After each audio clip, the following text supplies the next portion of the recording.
মাছ, মাংস, ডিম যখন আর খেতে ইচ্ছা করে না, তখন কিন্তু মা ঠাকুমার হাতের এই নিরামিষ রান্নাগুলোর কথা মনে পড়ে যায়। ছোটবেলায় মাকে দেখতাম কালো জিরে কাঁচা লঙ্কা ফোড়ন দিয়ে সজনে ডাঁটা আলু পোস্ত বানাতো। এতটাই স্বাদ হতো কি এক প্লেট ভাত এটা দিয়েই মনে হয় খাওয়া হয়ে যাবে। সেরকমই আজকে আমি রান্না করে ফেলছি। ফ্রিজে দেখলাম কয়েকটা সজনে ডাঁটা পড়ে আছে, শুকিয়ে যাচ্ছে। তাই ভাবলাম এটা দিয়েই আলু দিয়ে পোস্ত বানাই। আগে তো যখনই সজনে ডাঁটা শুরু হতো তখন থেকেই শুরু হয়ে যেত সজনে ডাঁটা আলু পোস্ত। মাকে দেখতাম বানাতে। এখন আর মা কোথায়? তো যাই হোক, সজনে ডাঁটা আলুটা কেটে নিয়ে জলে ভিজিয়ে দিলাম। আলু তো কেটে রাখলে কালো হয়ে যায়, তাই একবার জলে ডুবিয়ে দিলাম। না হলে আমি সবজি সবসময় ধুয়েই কাটি। এখন জল থেকে তুলে জলটা ঝরিয়ে নেব। না হলে তেলের মধ্যে সজনে ডাঁটা আলুটা দিতেই কিন্তু জল বা তেলটা ছিটকে গায়ে লাগতে পারে। এখন মসলা বানিয়ে নেব। তার জন্য মিক্সিং জারের মধ্যে দিয়ে দেবো পোস্ত। আমি কিছুটা চালমগজও দিয়েছি, ১ ইঞ্চি আদা টুকরো দেবো, ২ টো কাঁচা লঙ্কা দেবো। ঝালটা তোমরা একটু বাড়াতে পারো। আমি কিছু গোটা লঙ্কাও দেবো, এর জন্য ঝালের পরিমাণটা কম দিলাম। অল্প জল দিয়ে মিহি একটা পেস্ট তৈরি করে সাইডে রেখে দেবো। ওদিকে কড়াই গরম হওয়ার জন্য বসিয়ে দিয়েছি।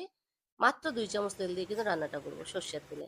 কালো জিরে ফোড়ন দিলাম, দিয়ে এখানে সজনে ডাঁটা আলুটা দিয়ে দিলাম, দিয়ে ১ মিনিট মতো নাড়াবো। বেশি নাড়াবো না, কারণ বেশি ভাজার কোনো দরকারই নেই। ১ মিনিট মতো নাড়িয়ে স্বাদ অনুযায়ী নুন, পরিমাণ মতো হলুদ গুঁড়ো দিয়ে দেবো। আর তোমরা যদি তরকারিতে মিষ্টি খাও, অবশ্যই চিনি বা গুড় দিতে পারো, যে যেটা পছন্দ করো। তবে আজকে আমি এই পোস্ত রান্নাতে মিষ্টি ব্যবহার করিনি। তো এখন নাড়িয়ে নিলাম। নাড়িয়ে নেওয়ার পরে পরিমাণ মতো জল দিয়ে একটা ঢাকনা দিয়ে ঢেকে দেবো। আর গ্যাসের ফ্লেমটা কিন্তু মিডিয়ামে রাখবো। হাই ফ্লেমে রাখলে জলটা শুকিয়ে যাবে আর আলুটা কিন্তু ভালো করে সিদ্ধ হবে না। আর মিডিয়াম টু লো রাখলে কিন্তু ৫ মিনিটেই আলু সিদ্ধ হয়ে যাবে ভাপে ভাপে। তাই একটা ঢাকনা দিয়ে ঢেকে দেবো। ৫ মিনিট পরে ফিরে আসছি। আলুটা কিন্তু একদম সিদ্ধ হয়ে গেছে, সজনে ডাঁটাও সিদ্ধ হয়ে গেছে। এই সময় আমি দিয়ে দেবো পোস্ত বাটাটা। পোস্ত বাটাটা পুরোটাই দিয়ে দিলাম, দিয়ে একটু নাড়িয়ে নেবো। ২ মিনিট মতো রান্না করে ওপর থেকে কিছু কাঁচা লঙ্কা ছড়িয়ে দিলাম। যারা ঝাল পছন্দ করে তারা গোটা লঙ্কা খেয়ে নেবে। বাচ্চাদের জন্য তো বেশি ঝাল দেওয়া যায় না।